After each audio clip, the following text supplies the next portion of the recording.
Na ikawa baada ya siku nyingi za giza, mtu mmoja aitwaye Danieli alitembea peke yake katika njia yenye mvua na upepo. Moyo wake ulikuwa mzito kama mawe ya jangwani, kwa maana alikuwa ameacha njia za Bwana Mungu wake. Miaka mingi alihangaika katika tamaa za dunia, akatafuta furaha katika ulevi, katika mali na katika sifa za wanadamu, lakini yote yalimwacha akiwa tupu, mwenye huzuni na mpweke. Ndipo alipotambua ya kwamba dunia ni kivuli kipitacho haraka na dhambi ni mzigo usioweza kubebwa na moyo wa mwanadamu. Na alipokuwa akitembea gizani, akaona mbali mlango mmoja uking'aa kwa nuru ya ajabu. Mwanga wake ulipenya ndani ya giza, ukimulika uso wa Danieli, na moyoni mwake kulisikika sauti laini ikisema, "Danieli, mwanangu, rudi nyumbani." Ndipo akaogopa, akasema kwa sauti ya chini, "Ni nani ananiita gizani?" Nayo sauti ikamjibu kwa upole, "Ndimi nuru ulioiacha. Hujachelewa bado."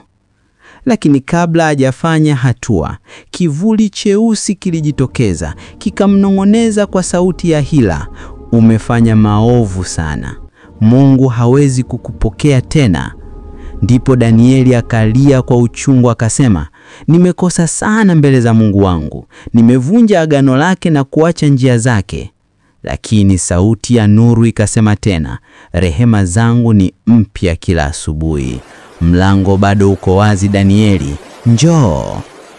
Na mara hiyo Danieli akaanguka kifudifudi, machozi yakitiririka usoni pake, akasema, "Ee Bwana, nisamehe.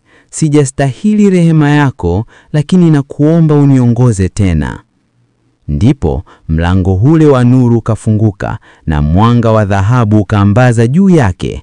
Amani ikajaa ndani ya moyo wake kama mto wa uzima. Na sauti ya Bwana ikasema, "Nilikuwa nikikusubiri mwanangu, nilifungua mlango huu kwa ajili yako, usije ukaangamia gizani." Ndipo Danieli akaingia ndani ya mwanga huo, na mvua ikakoma na giza likatoweka.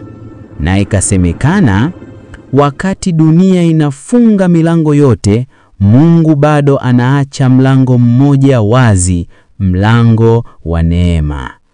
"Rudieni kwangu, nami nitarudi kwenu, asema Bwana wa majeshi."